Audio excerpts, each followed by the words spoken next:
কাকা দোয়া কথা বলে জানতাম, এখন দেখি কোয়েল পাখিও কথা বলছে না। আমি নাই দেখি রে দাদা, যে কথাটা বলতে এসেছিলাম সেটাই তখন বলা হয়। তোর মেয়ে রে দাদা, তোর মেয়ে শহরে লেখাপড়া পাশ চুকিয়ে গায়ে ফিরছে যে ভাই। আমার শুনলাম গ্রামে ফিরে আসছে। করে ভাই, তোর কথাটা শুনে আনন্দে আমার বুকটা ভরে যাচ্ছে রে ভাই, আনন্দে আমার বুকটা ভরে যাচ্ছে। তাই তো বলছি রে দাদা, বেশি বাড়াবাড়ি করিস না, হলে তোর মেয়েকে আমি তোর পায়ে ছেড়ে অনুরোধ করে বলছি রে ভাই, আমার মেয়ের কোনো ক্ষতি তুই করি, আমার মেয়ের সঙ্গে রাখি নিয়ে বন্ধ করলো। দেখছিস না করুণ দৃশ্য চলছে,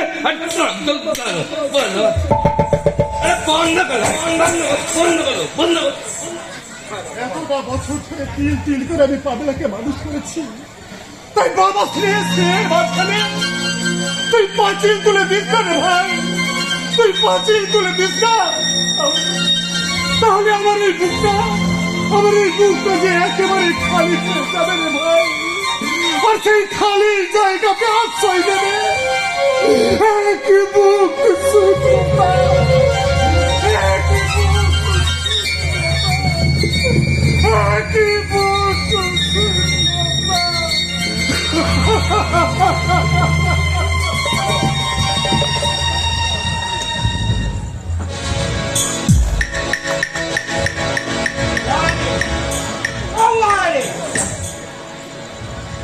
ডাক্তারটা কি সব বলে গেল?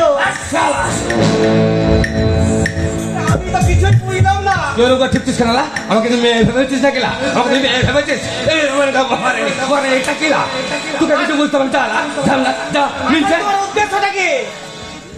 আমার উদ্দেশ্য তাহলে শোন, আমার উদ্দেশ্য হলো ধ্বংস।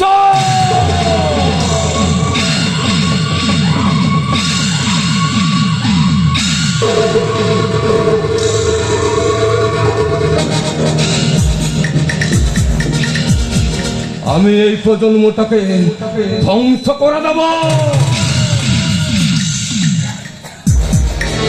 আমি এই রাজ্যের বাসিন্দা হয়ে সম্রাট মীরের মতো মৃত্যু মিছিলের সুরে বেহালা বাজাবো রে, বেহালা।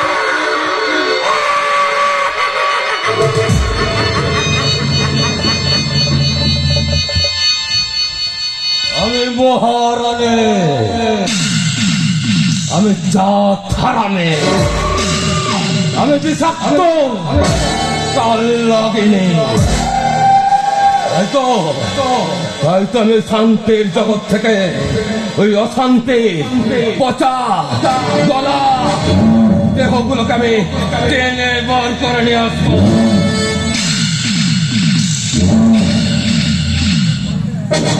সারা বিশ্ব দুর্গন্ধে ভরে যাবে, দুর্গন্ধে।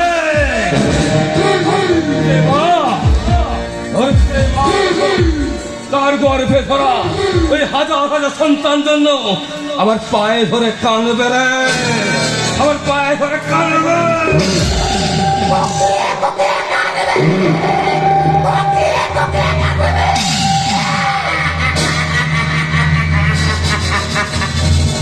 তারপর আমি ওই মানুষগুলোকে এ হাত থেকে ও হাত, এ হাত থেকে ও হাত, এ হাত থেকে ও হাত পাঠাবের সামনে রাখো, বলে বাঁচালো।